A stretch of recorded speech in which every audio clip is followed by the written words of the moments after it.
I don't know how much do I need to talk about Mr. Stallman, because I assume that most of you know about his work, and, but he will tell you more about it today.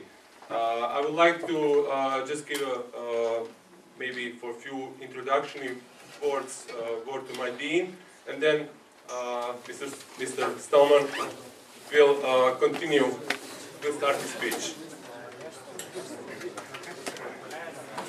Cijenije kolege, vidite da nam se pružila šansa. Mr. Stallman je dobar operativac, ne treba niko da mu pomaže. Posebno sam sretan i zadovoljan što jedan od najslavnijih informatičara svijeta je našao slobodnog vremena da nas posjeti i da vam saopšti najnovije stvari iz informatike. Mi smo malo, kolega Mejić i ja, upoznali smo profesora malo sa našim fakultetom, univerzitetom, kako je nastao, šta radimo. Sad je malo kad je ušao, rekao je da Windows is no good, ja?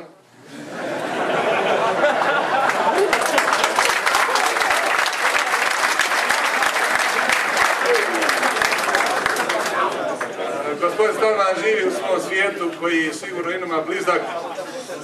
Ovo je jedinstvena prilika da shvatite da je ovo jedan od najboljih fakulteta koji imamo u Bosni i Hercegovini.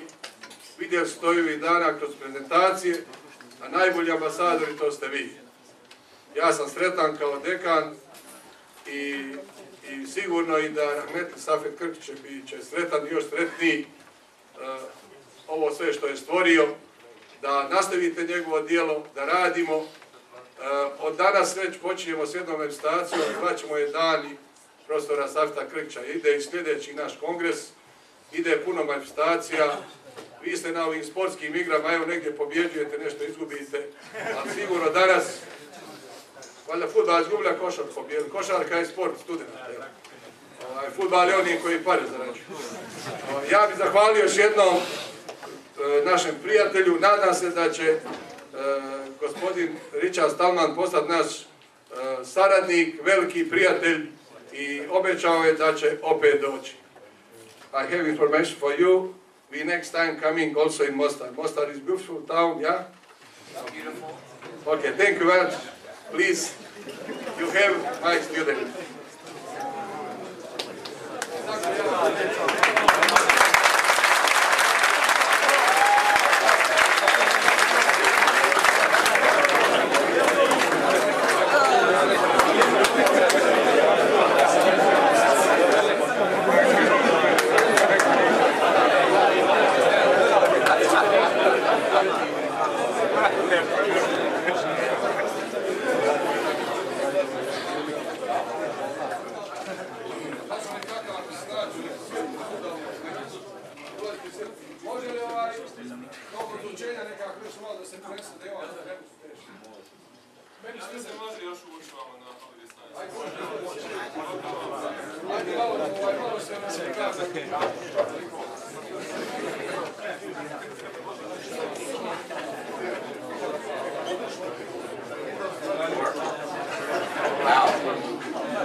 Some people can conceivably sit there.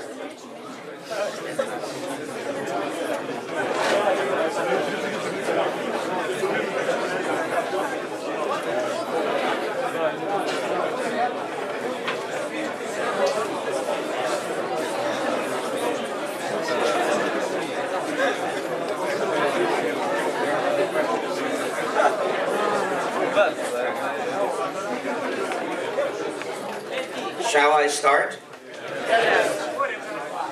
What is free software? Free software is software that respects the user's freedom and the social solidarity of the user's community.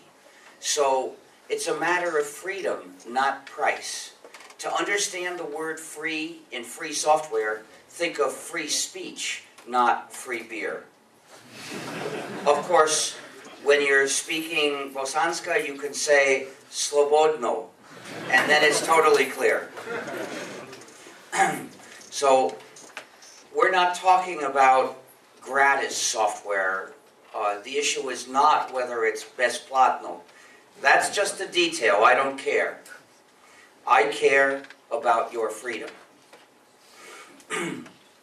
Software which is not free, we call non-free software, proprietary software, user subjugating software, because that is a system of digital colonization, keeping people divided and helpless. It's the old principle, divide and rule. The users are divided because they're forbidden to share it. And they're helpless because they don't have the source code, so they can't change it. They can't even study what it's really doing to them. And often it does something nasty.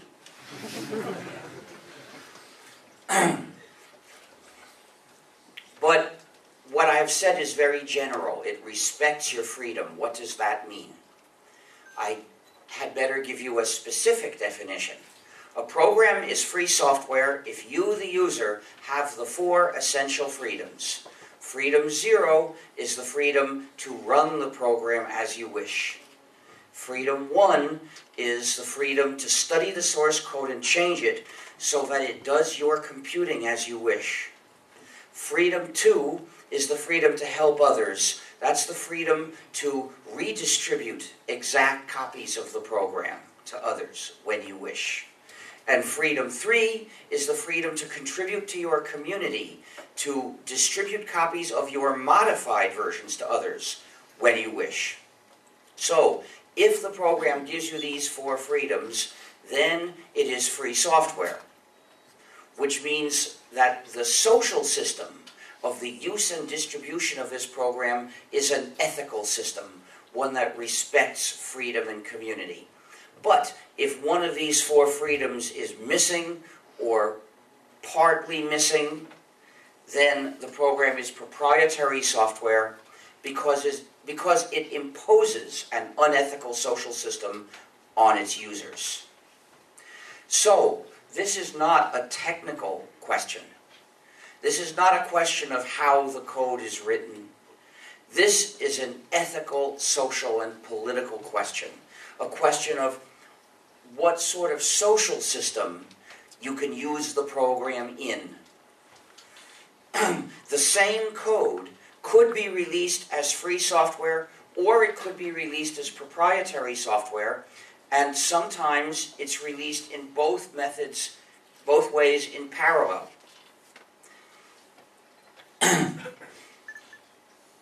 The use of a free program is development of society. It's more knowledge available for people to use and adapt in their lives. But proprietary software's use is not development, it's dependence.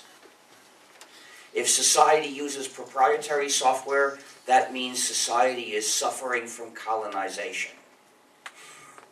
It's a social problem. It shouldn't be. To develop a free program is more or less a contribution to society. How much, that depends on all the details. But developing a proprietary program is not a contribution, that is a power grab.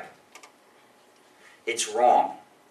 It's better to do nothing at all than develop a proprietary program, because if you do nothing at all, you're not doing any harm. So the goal of the free software movement is that all software be free, so that all the users of software will be free. But what makes these 4 freedoms essential? Why define free software this way? Each freedom has a reason.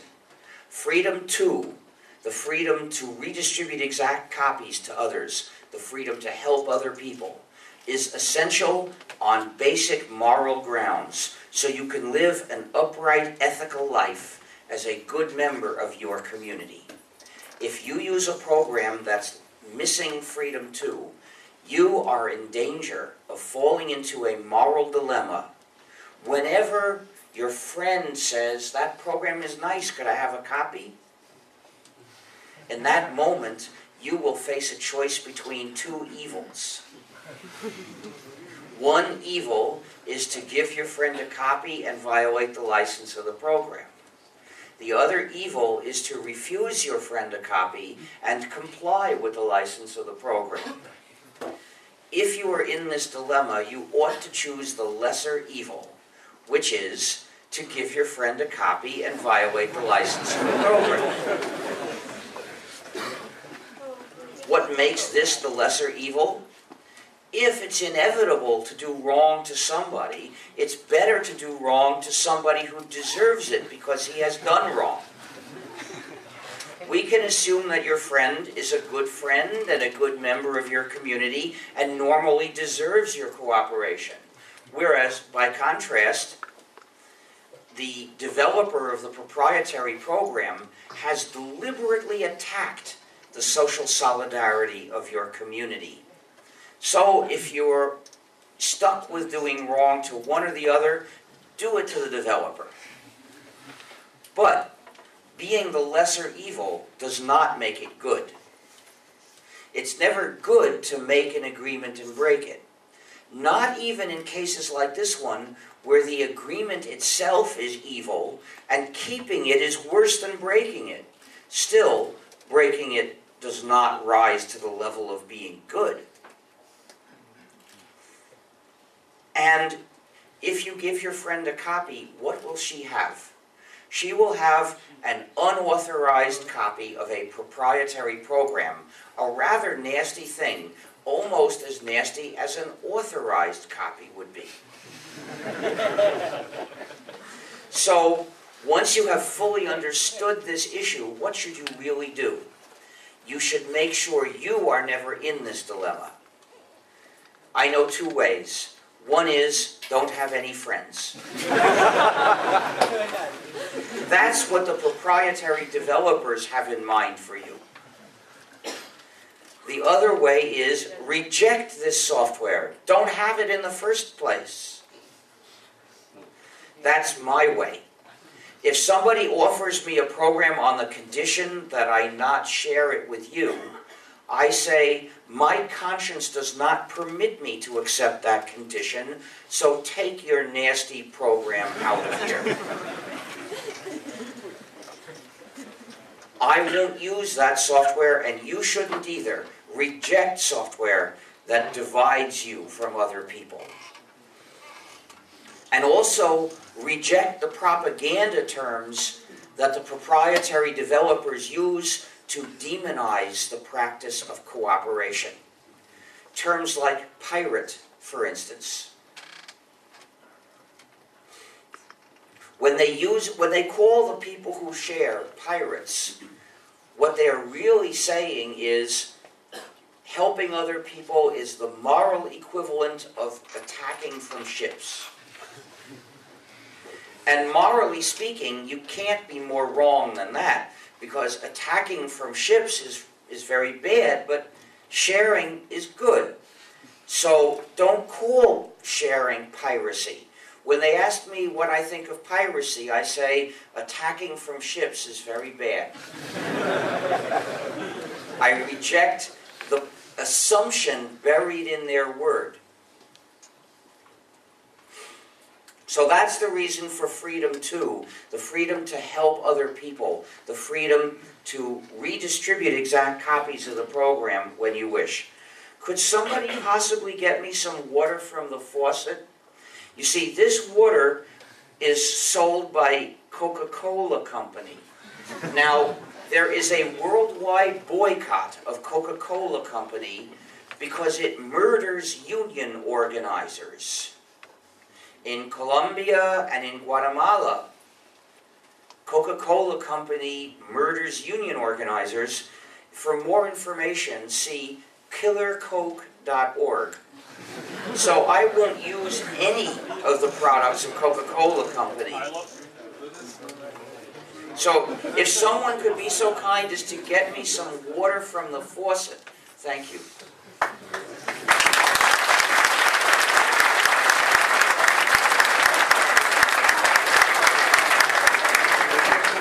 So So this school should stop buying these Coca-Cola company products. You still shouldn't use it. Give it back.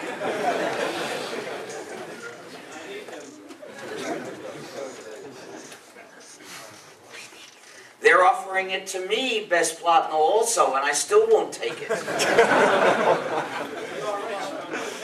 It's not a matter of that. I'm drinking water from the faucet.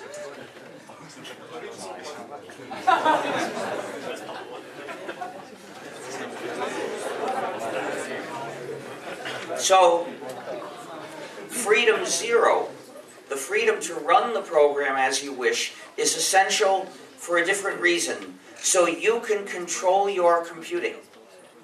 There are proprietary programs whose licenses restrict even the way you use the authorized copies. For instance, there is a program for managing a website whose license forbids using it to publish anything that criticizes the developer. In this case, proprietary software literally takes away your freedom of speech. Obviously, if you can't even run your copy the way you wish, you don't have freedom and you don't control your computing.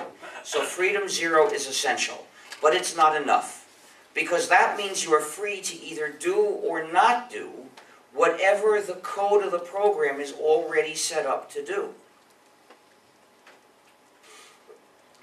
And that means the developer still imposes his decisions on you, not through a license, but instead through the code. However, it's the same result. The developer controls what you do. So, in order to have control of your computing, you need freedom one. The freedom to study the source code and then change it so it does your computing the way you wish. This way you decide, instead of letting this developer impose his decisions on you.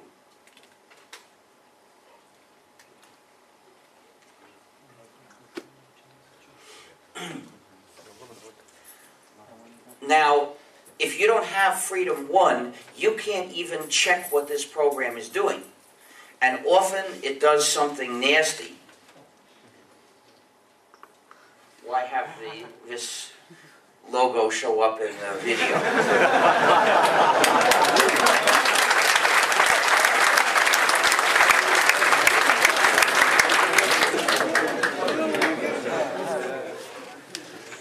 For instance, these malicious features include spyware, which is features to report on what the user is doing.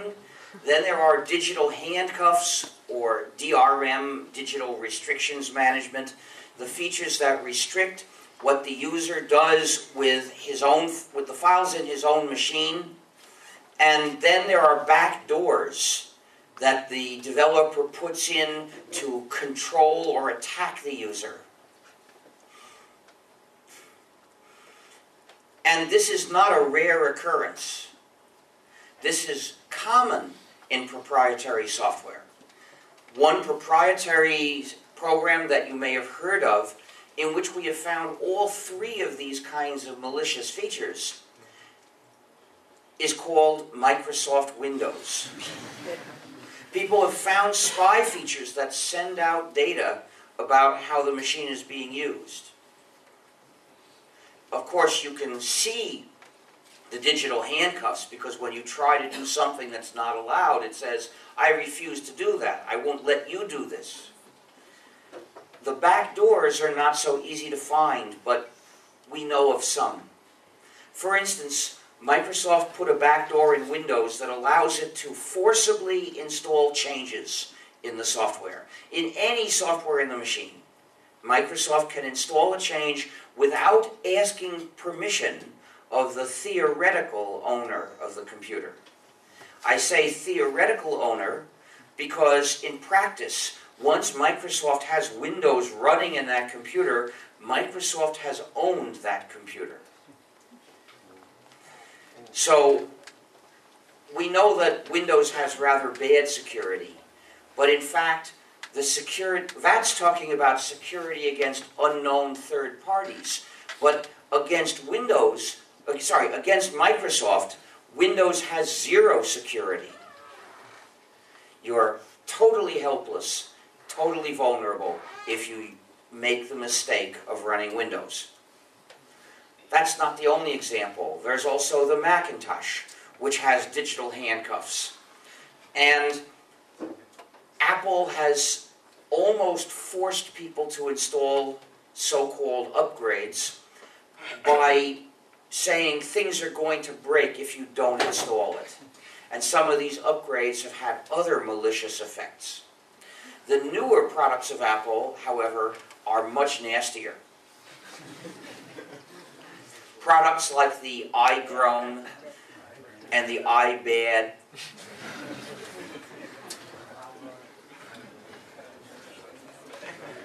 because Apple has taken digital handcuffs to a point we have never seen in general purpose computers, because Apple can actually veto what applications people can install.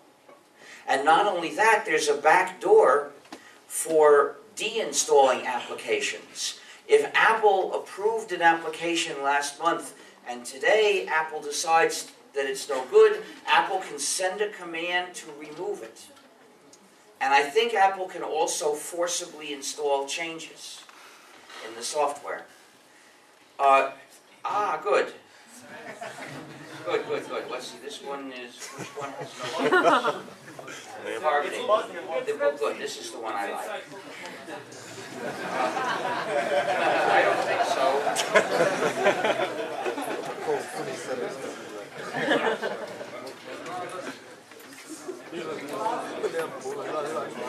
It doesn't smell like it to me.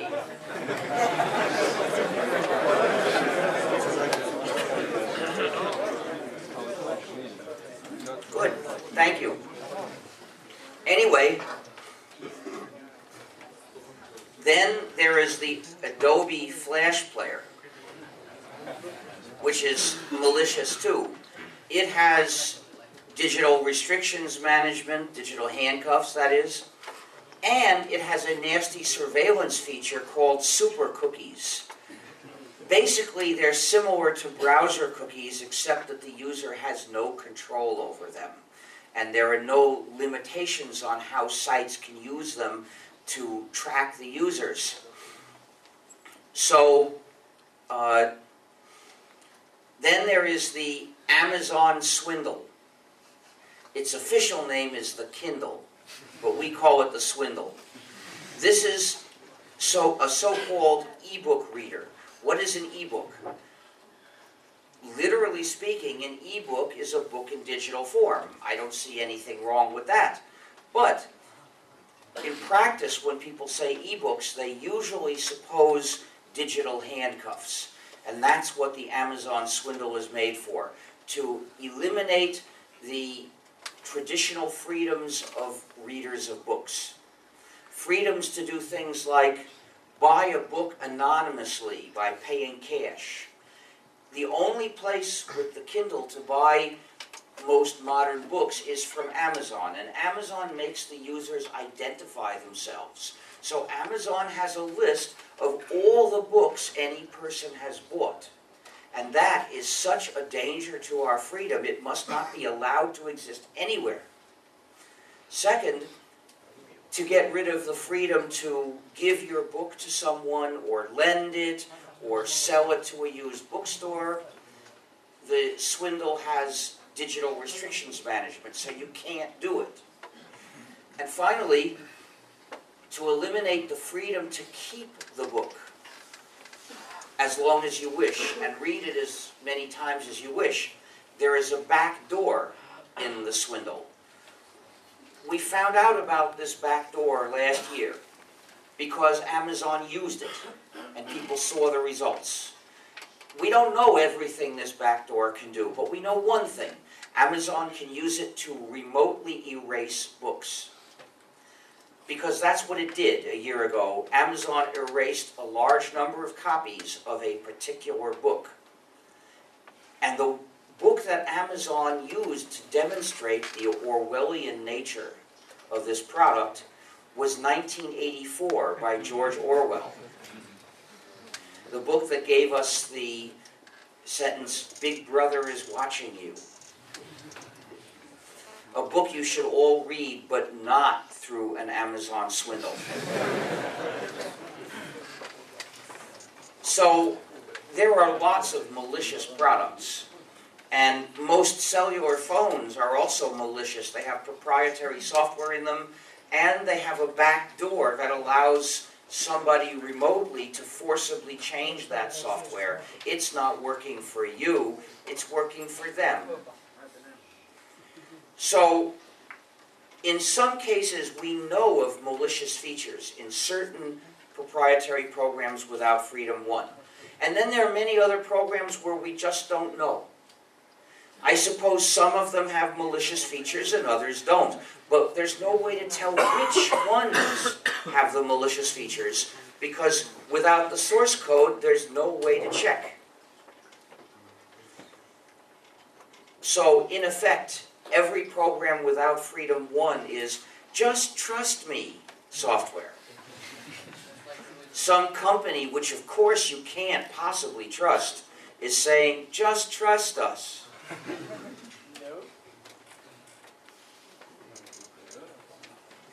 However, there is a statement I can make about all of these programs without Freedom 1. Their developers are human, so they make mistakes. The code of those programs has bugs. And the user of a program without Freedom 1 is just as helpless facing an accidental error as facing an intentional malicious feature.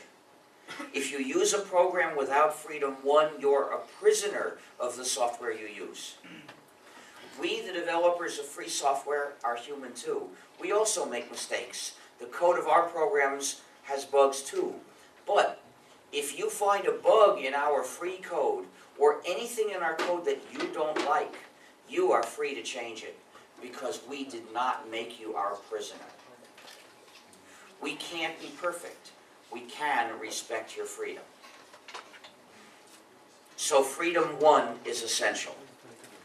But it's not enough, because that's the freedom to personally study and change the source code, or within one organization.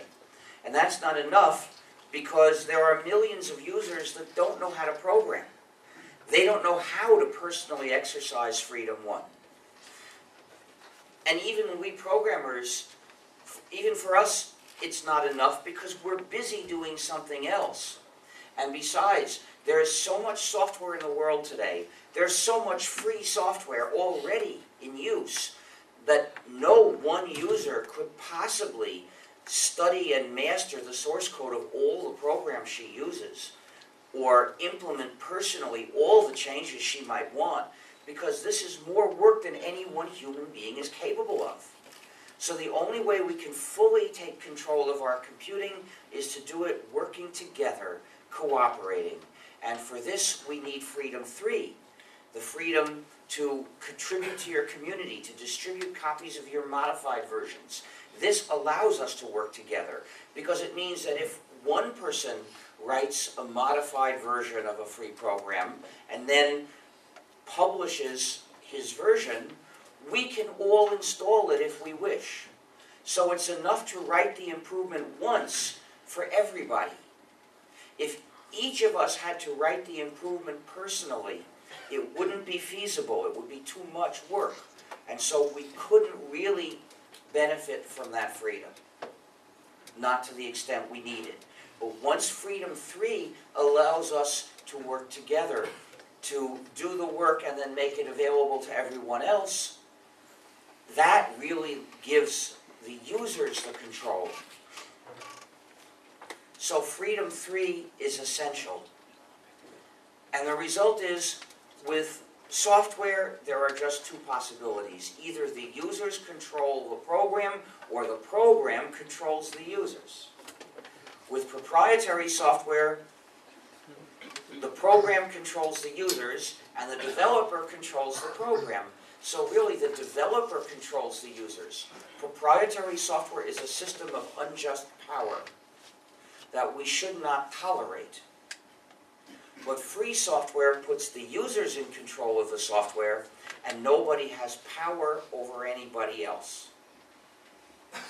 So what's the difference between freedom and power? Freedom is control of your own life. Power is control of other people's lives. So I'm saying, get rid of the power so we have freedom instead.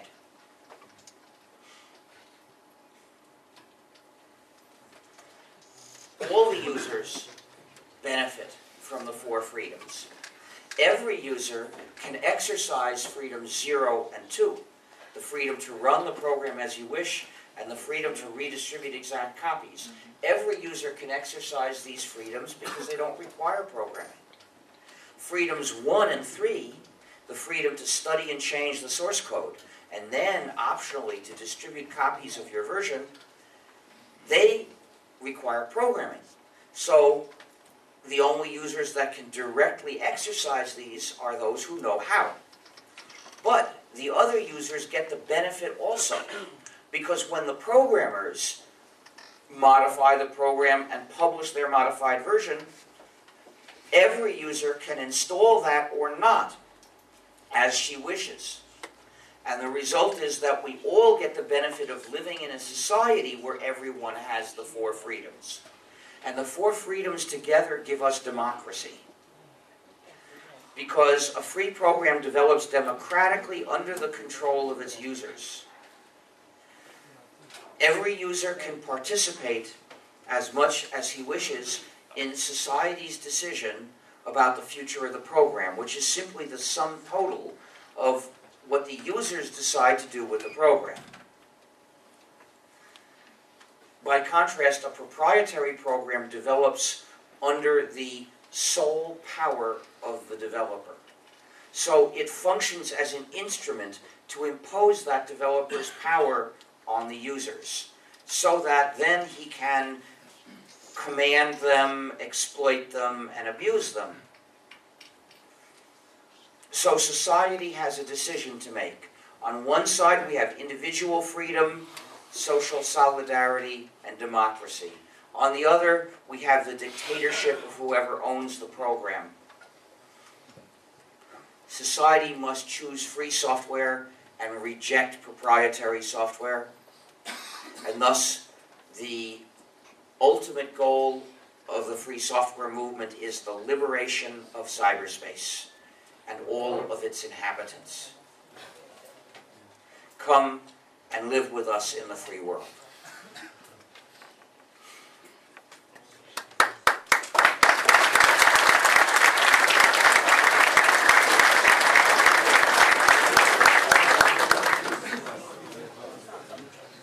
I started the free software movement in 1983 because I wanted to use computers and have freedom, which was impossible because the computer won't do anything without an operating system. The operating system is a collection of many programs that do the usual jobs and provide the base to implement the other jobs. So, in 1983, all the operating systems for modern computers were proprietary, which meant that if you bought a new computer, you would have to use it with a proprietary operating system that took away your freedom. I wanted to change that, but how? Very few people agreed with me. I had no fame outside of the users of the editor Emacs. And therefore, I didn't think we would get very far with an ordinary political movement that would make protests in the street and send letters and things like that. And besides, I had no experience doing those things. I was not a political activist. I was an operating system developer. But as an operating system developer, I had another way to try to achieve the same goal. All I had to do was write another operating system, and then, being the author, I could legally make it free software, and then everybody would be able to use computers in freedom using my system. This meant that I had found a way to eliminate the injustice of proprietary software, at least for some people, with technical work in my own field. So, I was aware of an injustice that most people did not recognize as an injustice. I had the skills necessary to try to correct this injustice, and it looked like nobody else wanted to try. That meant I had been elected by circumstances to do this work. It was my duty. It's as if you see somebody drowning, and you know how to swim, and there's no one else around, and it's not Bush.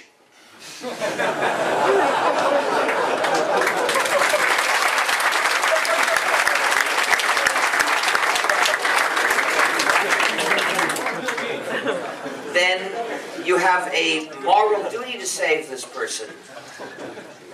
But as he's pointing out, it's possible that the statement I've just made is too strong. We might identify some other people about whom I should not make this claim that you have a duty to save them. Various other people who've committed war crimes and attacked human rights, or, people like Obama, who is doing very little to restore the human rights that Bush took away.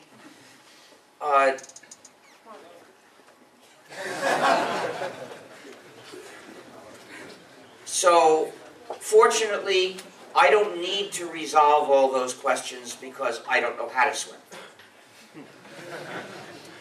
But in the real case that arose, the work to be done was not swimming, it was writing lots of software. And that I knew how to do.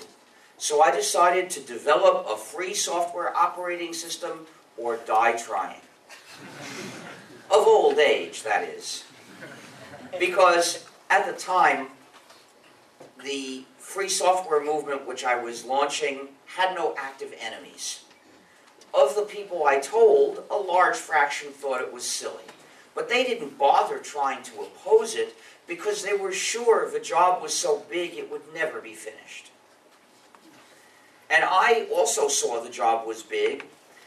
I didn't know if we would ever be able to finish a complete free operating system, but at the same time I knew that failure was not an option.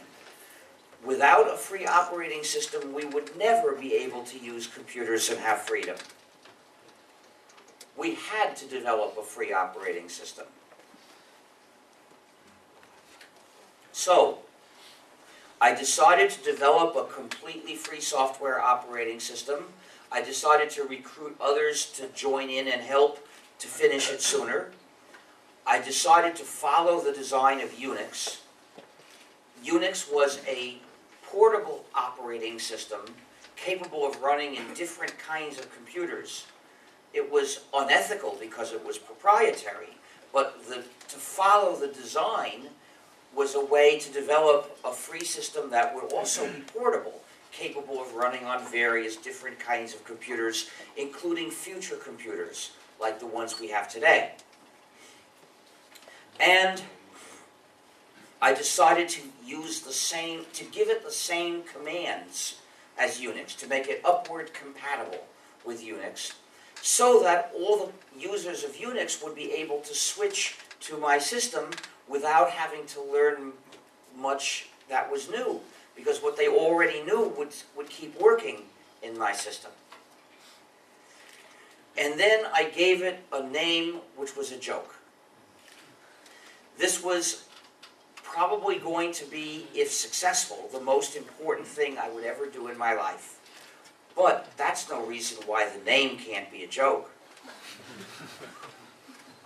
So the name I gave it is GNU. GNU is a recursive acronym that stands for GNU's Not Unix, so GNU, GNU's Not Unix. And some people don't understand this. They say, okay, GNU's not Unix, but what does the G stand for?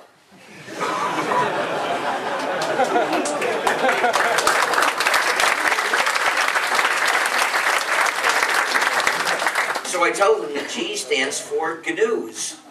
And they say, well, yeah, I know it's G, GNUs, but what does the G stand for?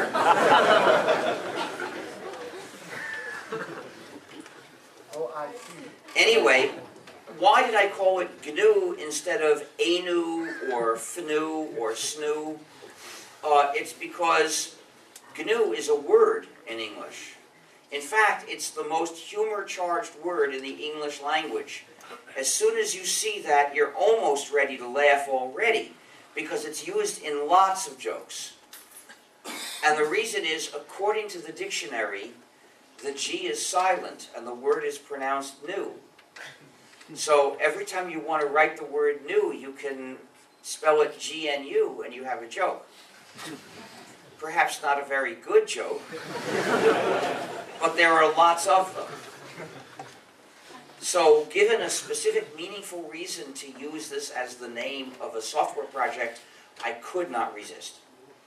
But when it's the name of our system, please do not follow the dictionary. If you call it please pronounce it GNU. Don't pronounce it new. If you say the new operating system, you'll get people confused. You see, we've been working on it for 26 years and using it for 18 years, so it's not new anymore. But it still is GNU. The other erroneous pronunciation you should make an effort to avoid sounds like Linux. It agrees.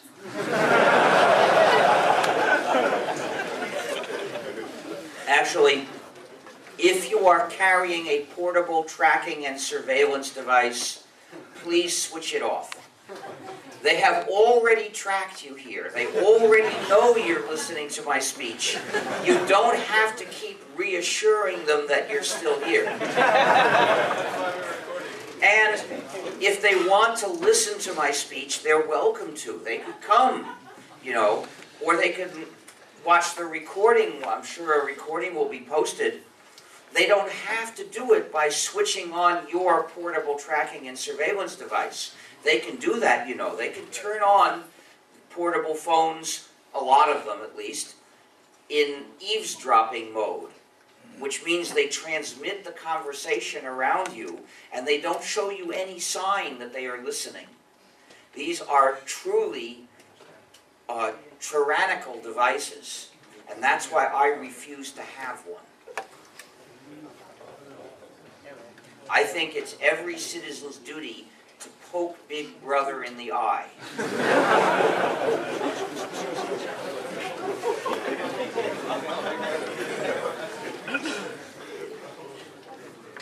So,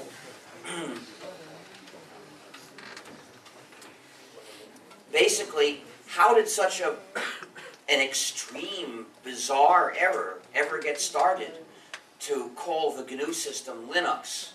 It was a confusion that happened at a certain point near the end of the system's development. During the 80s, our job was to either find or write all the hundreds of components we needed for a complete, free, Unix-like operating system. In 1992, we had almost all of the system. One major essential component was missing. That was the kernel. The kernel is the component that provides the machine's resources to all the other programs you run. We were developing a kernel, but that project has not worked very well. But in 1992, Mr. Torvalds, who had written a kernel called Linux, made it free software. Linux was started in 1991, but in 1991 it was not free software. Its license was too restrictive to qualify as free software. But in '92, he re-released Linux under the GNU General Public License, or GNU GPL, which was one of several free software licenses in use at the time. Now, some people mistakenly think that free software means released under the GNU GPL, but that's not true. There were always other free software licenses. In any case, the GNU GPL was one of them. So when Torvalds re-released Linux under the GNU GPL, it became free software. and thus the combination of Linux and the almost complete GNU system was a complete free operating system, which was basically GNU, but also contained Linux. So, to be fair, you could call it GNU plus Linux. However, the people who were working on this combination, they were so focused on this one piece, Linux, that they treated all the rest of the system as a small add-on. And they called the whole thing the Linux system, and that started this confusion. Now, since we started the whole thing, and since we wrote the biggest share of the code, it seems that it's, in fairness, you ought to give us equal mention. So please call it GNU/Linux or GNU plus Linux. We don't ask for more than equal mention. But it's true that credit is not the most important ethical issue in life. And if it were just an issue of credit, it wouldn't call for this much attention. But there is something else much more important at stake in your choice of name to call this system. Namely, your freedom is at stake. Indirectly, of course, because directly the name doesn't change anything. If you call a rose onion, it'll still smell as sweet, but you might get cooks confused. Because you see, what you say and the names and words you choose do have an effect. Because those determine the message that you communicate to other people. And through that you influence their thinking, and their thinking determines their actions. And thus, indirectly, you have an effect on what others do. Since 26 years ago, the name GNU has been associated with our ideas of freedom and community. But the name Linux, no. That name is associated with different ideas, the ideas of Mr. Torvalds. You see, and that makes a difference because when people think the system is Linux, they think it was all started by Torvalds in 1991, and they believe that it comes from his vision of life. And what is his vision? He doesn't agree with our ideas of freedom and community. He rejects them publicly. He says he doesn't value freedom, not for you, not even for himself. He says that he's happy to use proprietary software as long as it's convenient. So instead of valuing freedom and community, he values superficial aspects of convenience, and that's as far as it goes. So he has a right to promote his views. But it's not right that the tremendous work that we've done for the sake of freedom be erroneously attributed to him, and that he then use it as a platform to oppose our ideas of freedom, which were the motivation for doing all this work. It's not right, and it's dangerous for all of us. Because when people think the system is Linux, they tend to adopt his ideas without even doubting them. And they never even consider ours. And that means they don't learn to value their freedom. Which means that when our freedom is threatened, and we have to defend it, they will not be with us. That means our forces will be smaller, and we might lose. So by failing to learn to appreciate their own freedom, they endanger our freedom also. Because freedom is frequently threatened. To keep it, you have to defend it. You could just look at how much damage Bush has done all around the world to human rights.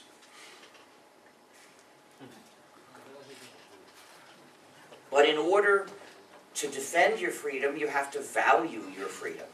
And in order to value your freedom, you have to understand what it means. In other areas of life, the debate about human rights has lasted decades or even centuries. plenty of time to reach conclusions about what human rights each person deserves and spread these ideas around the world. That doesn't assure we always succeed in defending human rights, as Bush's success demonstrates, but at least it provides a base all around the world to try to defend human rights. However, computing is a rather new area of life.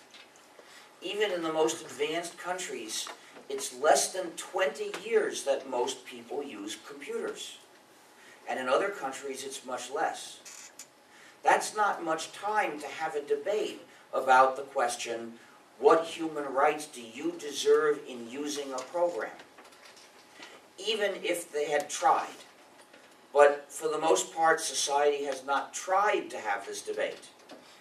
Almost every computer user started with proprietary software, surrounded by other users of proprietary software.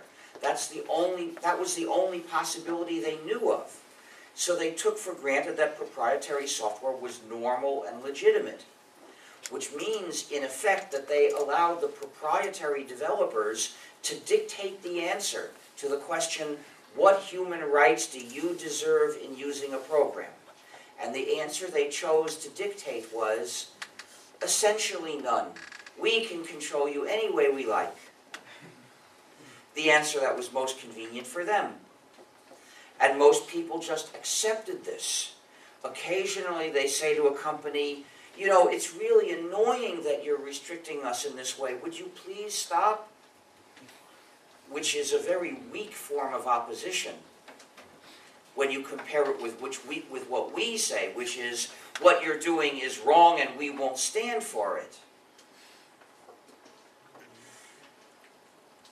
So in effect, most people don't realize that they should be entitled to any sort of freedom in using software. So who tries to start this debate? We in the free software movement believe we have identified 4 human rights that you deserve in using software. Those are the 4 essential freedoms that define free software. All software should be free.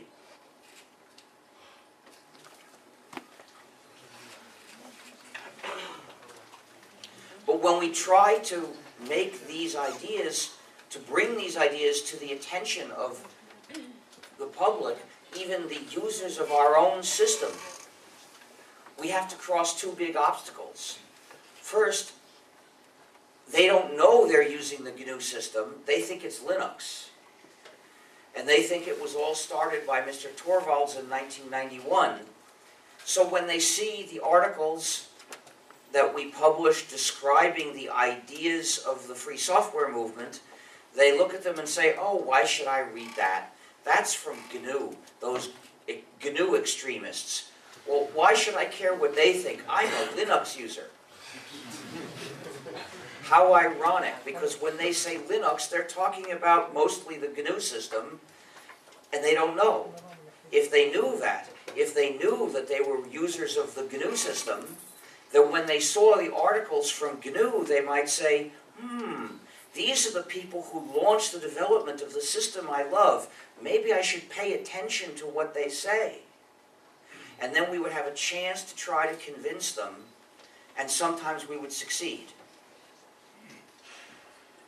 But now there's another obstacle. These people don't even know the term free software, because most of our community uses a different term.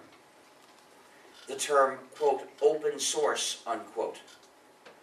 This term was coined in 1998 specifically to reject the ideas of the free software movement.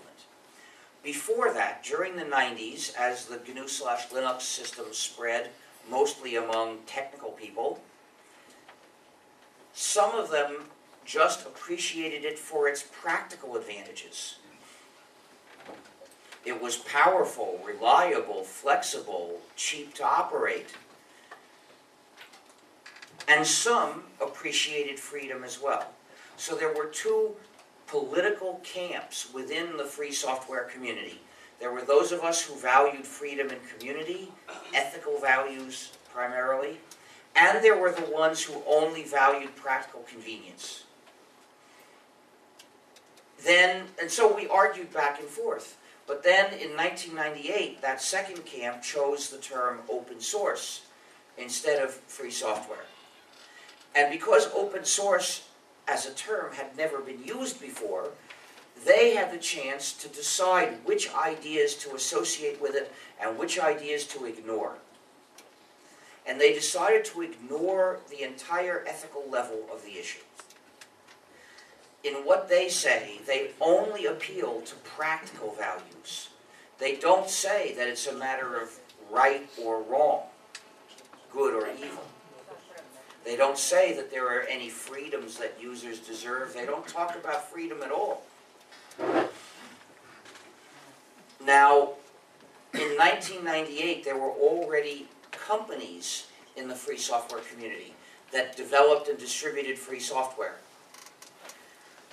Most of them also had proprietary products.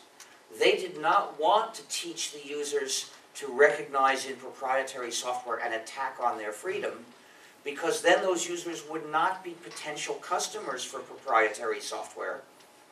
So those companies preferred to say open source. The politicians and the journalists mostly followed the companies. And as a result, nowadays, since then in our community, most of what is said about the GNU/Linux system doesn't mention free software, it doesn't say slobodno, it just says open source, and it only talks about practical convenience. It doesn't suggest that there might be any values more important than practical convenience. And so, we in the free software movement have to make an effort to make the users of our own work aware of our existence. Because they tend to only know about open source and they think we agree with open source. Of course, you can compare for yourself and see how much we disagree with them. There are even articles that call me the father, oh thank you, no, it's not Coca-Cola, that's, as far as I can see. See, Coca-Cola Company products, they always say Coca-Cola Company.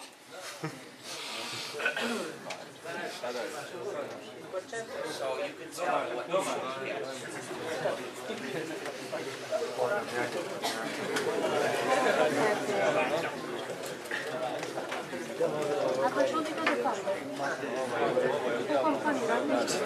Do 5.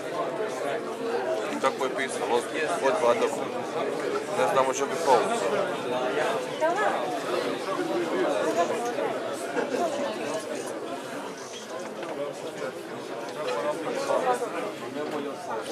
So, there are even articles that called me the father of open source.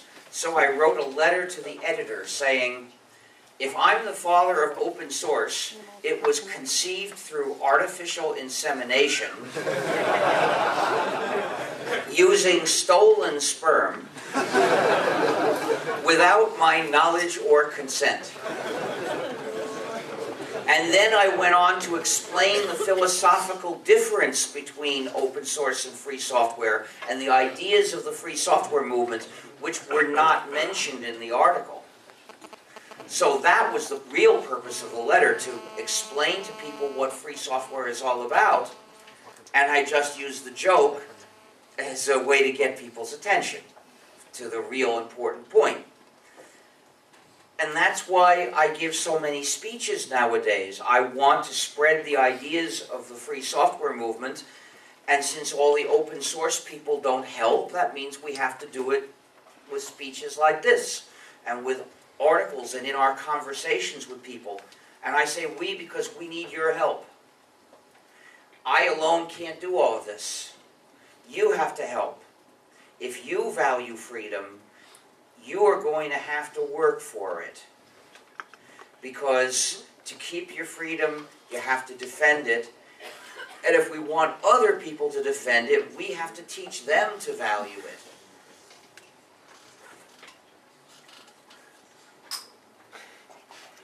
It's very easy to lose your freedom by failing to make an effort to keep it.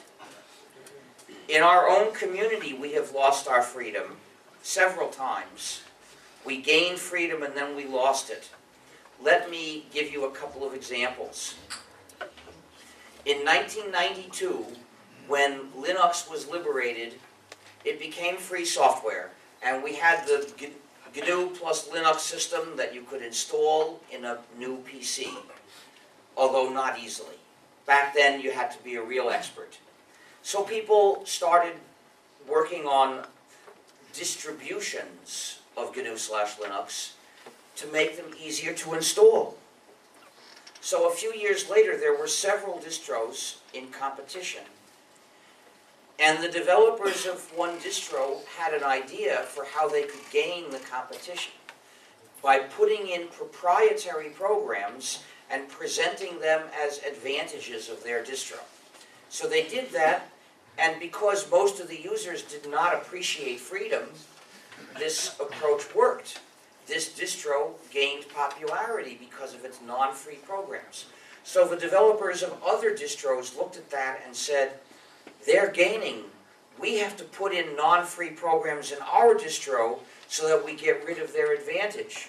So over the years, they did that.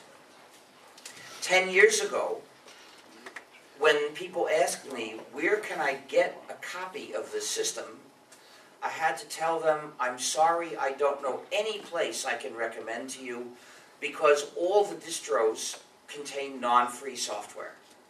So we had achieved freedom and then we fell back and lost it. I'm happy to say that today there are completely free GNU/Linux distros. For instance, there is Ututo, U-T-U-T-O. And there is BLAG, which stands for BLAG, Linux, and GNU. And there is GNUsance. Now, that's a joke too. You see, GNUsance is spelled like G-new-sense, but it sounds the same as my title as the head of the GNU project, which is the Chief GNUsance, which is spelled as G followed by nuisance. And there are several others. For the full list of free distros, look at gnu.org/distros. However, these are not the well-known distros. The distros you've probably heard of, are not in the list of free distros because they still contain non-free software. We have begun to recover the freedom that we lost, but we have a long way to go to reach the point where we can suppose that every time someone installs GNU/Linux, he's installing only free software. And then we lost our freedom in another way. Today, Linux is not entirely free software. If you look at the source files of Linux, you will find some files which contain long tables of numbers, up to 300,000 numbers in some cases in a table. These tables are actually executable programs dressed up as source code. The real source code for these programs is not available, which means they're not free software. And besides, some of them explicitly carry non-free licenses, which also makes them not free software. And the result is, Torvalds' version of Linux now is not a free program. Most of the code is free, but some useful parts are not free. We call them blobs. So today in the free software movement, we have to maintain our own modified version of Linux, which is called Linux Libre, using the Spanish word for free. So what we do is we delete the blobs. Well, this shows that when your freedom depends on somebody who doesn't care about freedom, it's precarious. Because for a while he might do things in a way that protects your freedom, but if that is not an explicit goal of his, then at some point, if it ceases to be convenient to do that, he might start doing things in a way that takes away your freedom. And for him, it's not even a big issue to think about. He doesn't have to change his mind about freedom because he never supported it in the first place. That's what happened to us. Our community had freedom and lost it because our community, most of it, didn't care enough about freedom to keep it. And that's why it's not enough just to develop free software, to do jobs in freedom. We need to teach the users to want freedom. Otherwise, they will lose it. And we need your help in doing this. Please help the free software movement by making choices for freedom in your own life and by explaining to others. Now I'd like to cover a few specific topics to finish the speech. One of them is software as a service. Software as a service is a new way to lose control of your computing. In the past, the only way to do your computing for many years was do it in your own computer. But now there are companies that offer you a new way to do your computing. They invite you to send all the relevant data to their server where they do the computing, and then they send you the results, or else they take actions directly on your behalf using the results of the computing they did on the data you sent them.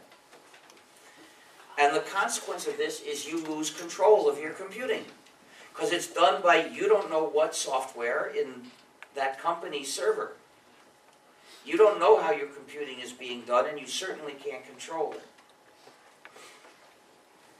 So, software as a service is equivalent in ethical consequences to proprietary software. But the mechanism is different.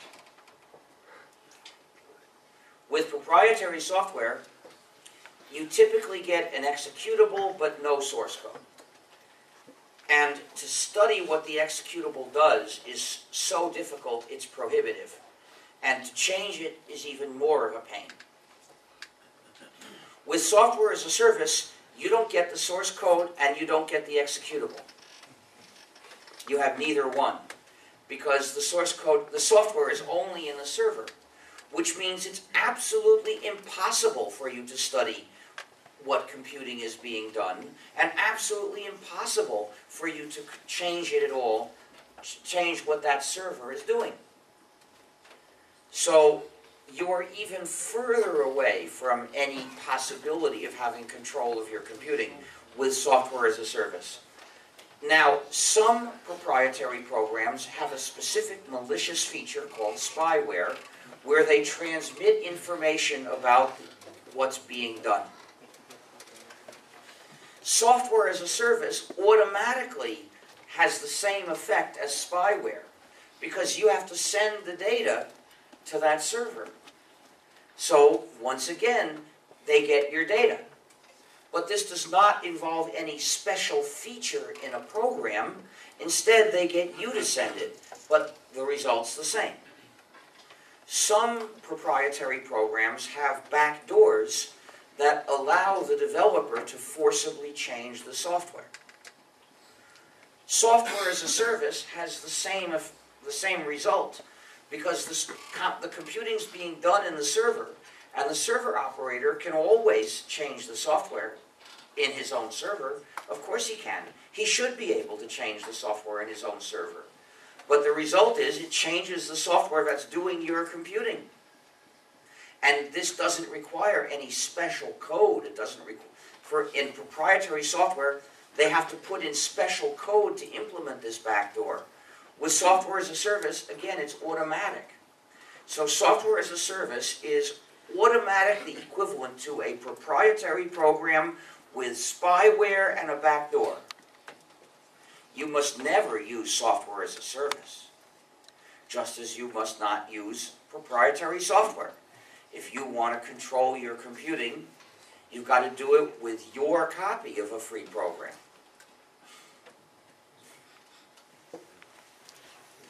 Another topic is free software and employment.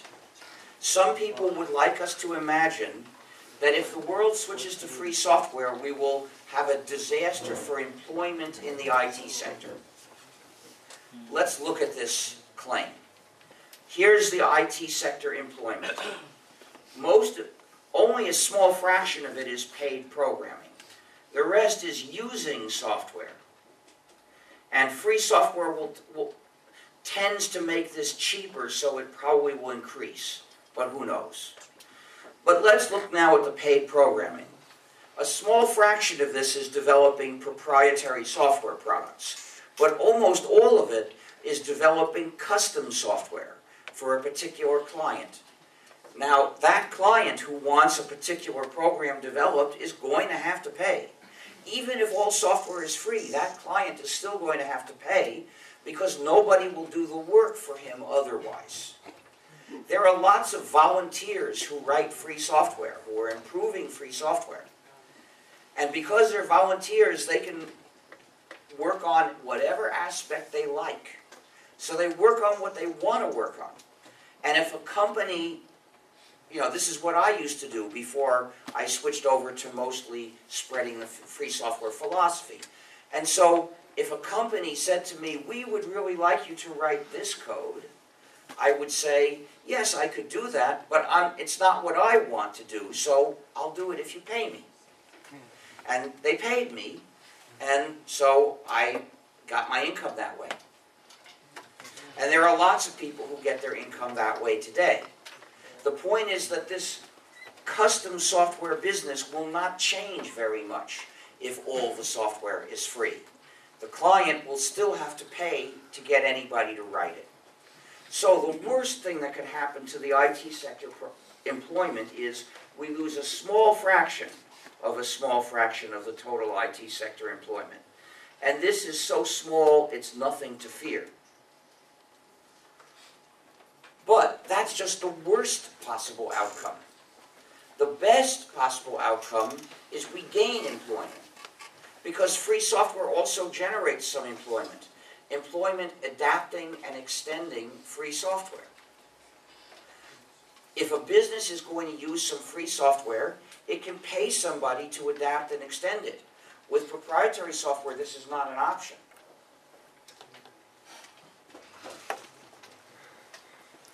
It's like the construction industry. There are a lot of jobs building new buildings, but there are also a lot of jobs rebuilding and changing old buildings.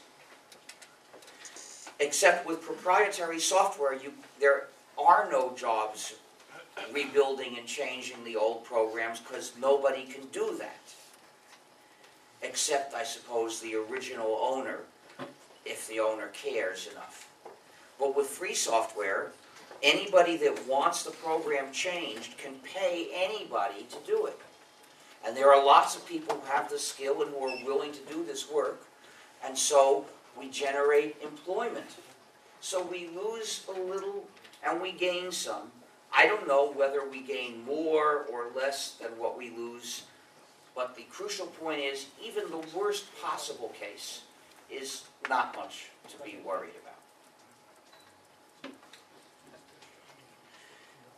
The next specific topic, actually the last one, is free software and education. Schools and the entire educational system must teach exclusively free software. And there are 4 reasons for this. The most obvious one is to save money. Because even in the wealthiest countries, schools do not have enough money. They're limited by their budgets. So they must not waste any of their money paying for permission to run non-free software. This reason is superficial and obvious because it doesn't require understanding the meaning of free software. All you have to know is once you get a copy, you can copy it as much as you like and run it as much as you like in as many computers as you like. But, and so it's useful to mention this to help persuade the people who don't really understand the issue. But we want them to understand the issue, so you shouldn't focus too much on this one superficial reason. And besides, there are some proprietary developers that eliminate this reason by donating gratis copies of their non-free software to schools and students. And why do they do this? It's not because they want to be benefactors of humanity. No, it's because they are trying to use the schools to implant in society a dependence on their product. So, the developer provides these gratis copies to the school, and the school teaches the students to use it, and they develop a dependence on this proprietary program. And then they graduate, and they still have the dependence. And after they graduate, this developer does not offer them gratis copies. And they go to work for companies. The developer does not offer those companies gratis copies. The idea is the school directs the students down the path of dependence, and then they pull the rest of society with them into dependence, which the developer hopes will be permanent. The school would reject these. It's like giving the school gratis needles full of addictive drugs, saying, inject these into your students to make them dependent. The first dose is gratis. Once you're dependent, then you have to pay. The school would reject these needles of drugs, and it ought to reject these copies of proprietary programs, whether they're gratis or not, because the school has a social mission to educate good citizens of a strong, capable, independent, cooperating, and free society. And in computing, that means teaching only free software and producing citizens of a free digital society. But there's a deeper reason for the education of the best programmers. Some people are natural-born programmers, and at the age of 10 to 13 years, they are fascinated and they want to learn all about the computer and the software.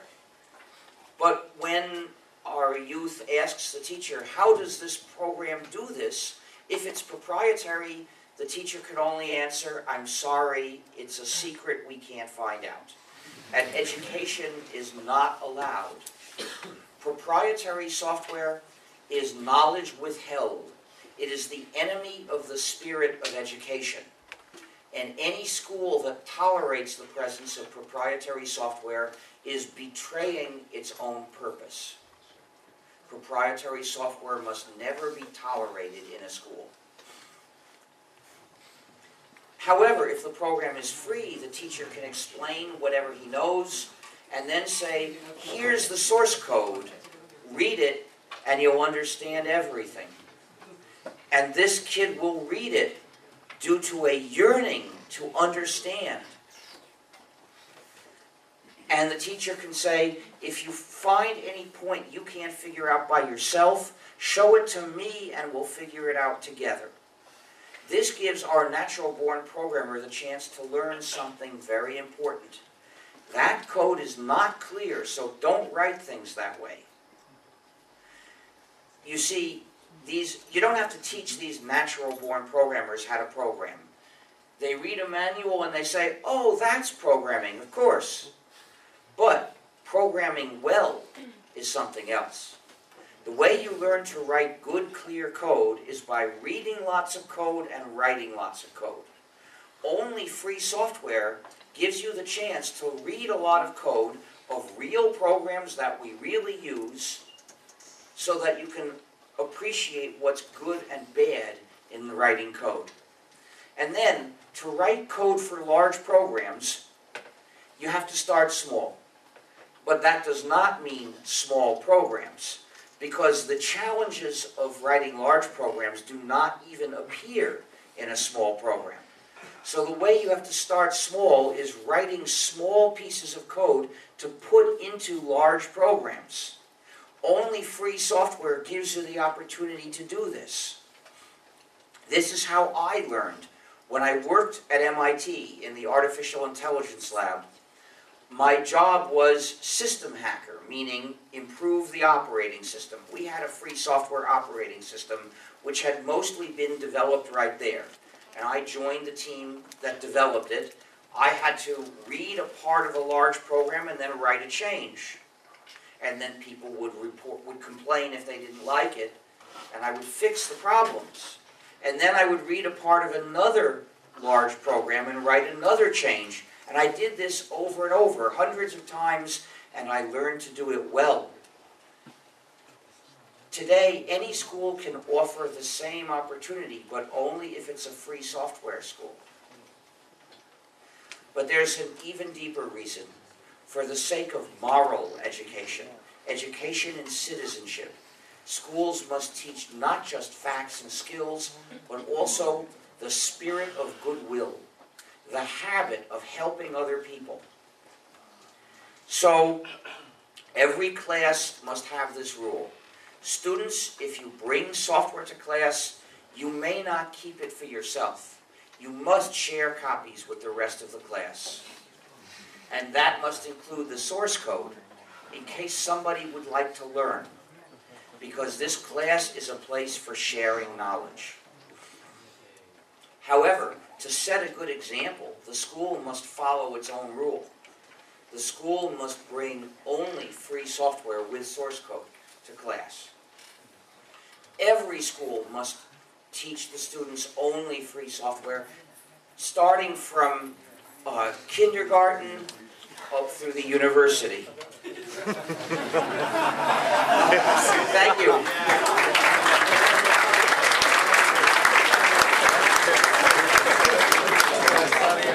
So, this university must switch to free software and erase the proprietary software. They've begun moving already, that's good. But I'm told that most of the time the computers in these labs are running Windows. They should not have Windows because Windows is proprietary software. Every computer with Windows must be defenestrated. Defenestrating a computer means either throw Windows out of the computer or throw the computer out the window.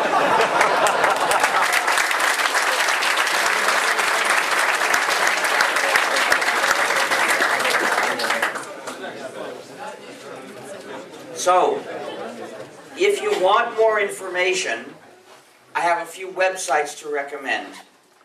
There is, oh, and one thing, just all of you who are connected with this school or any school, it's your duty to campaign for the school to move to free software. All of you must support this and push for this. I wouldn't expect this migration to be done in a week. To do it that fast would cause lots of problems that could be avoided. But in a few years, it can be done. What? So, for more information, there are some websites you can look at. There is GNU.org. No. Look, please, now you're just causing trouble. If you would let me speak. Always causing trouble. So I get to leave. Anyway, I want to tell you websites where you can get more information about free software. There is GNU.org, which is GNU.org, which is the website of the GNU system and the free software movement.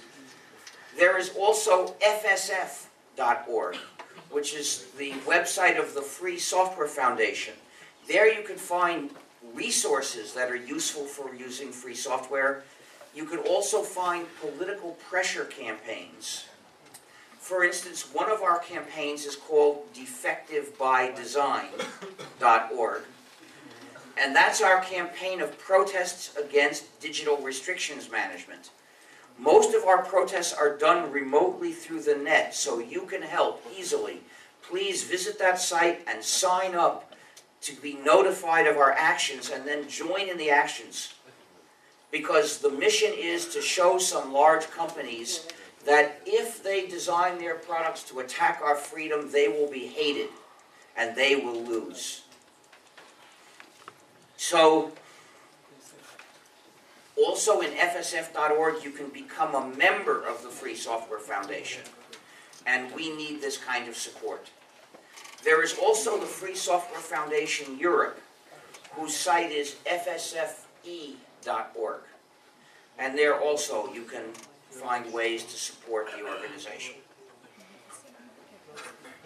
You can also help by starting a free software activist group here to campaign to replace proprietary software with free software and thus spread freedom in this aspect of society. So now, to close, I would like to present my other identity.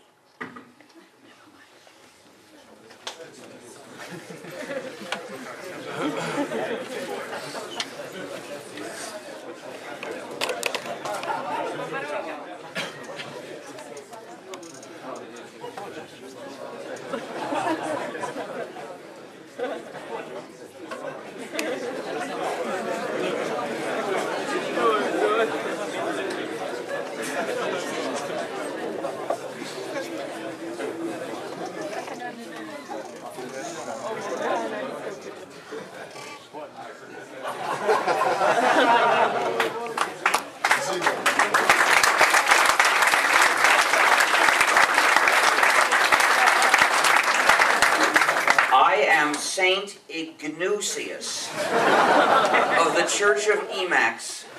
I bless your computer, my child.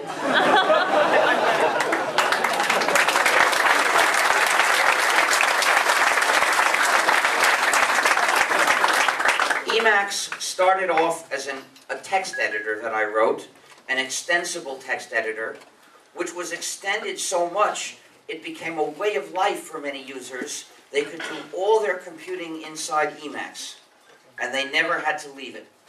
And then Emacs became a church with the launch of the newsgroup alt.religion.emacs.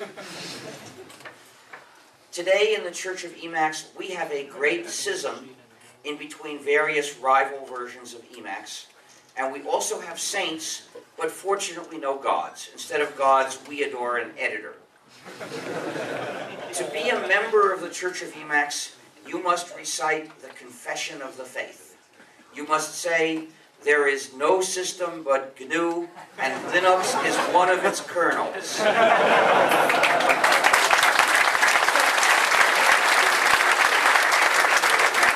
Then, if you become a real expert, you can celebrate that with our ceremony, the Fubar Mitzvah, in which you chant lines from the system source code. We also have the cult of the Virgin of Emacs. The Virgin of Emacs is anyone who has not yet learned how to use Emacs. And according to the Church of Emacs, offering the Virgin of Emacs the opportunity to lose Emacs virginity is a blessed act. We also have the Emacs pilgrimage, which consists of invoking all the commands of Emacs in alphabetical order. No one, I believe, knows what the result would be. The Church of Emacs has advantages compared with other churches that I won't name. For instance, to be a saint in the Church of Emacs does not require celibacy. But it does require living a life of moral purity.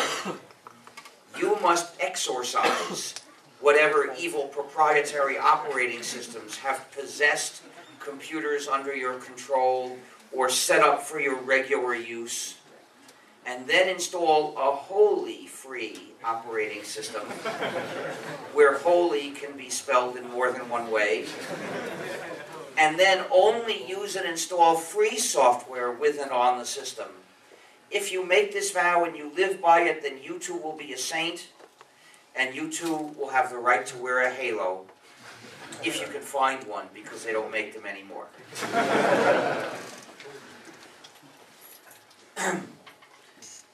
Some have asked whether, according to the Church of Emacs, it is a sin to use the other editor, VI. It's true that VI is the editor of the beast. But using a free implementation of VI is not a sin, it's a penance. And some have speculated that my Halo is an old computer disk. Well, it was a computer disk in a previous life. So, thank you very much.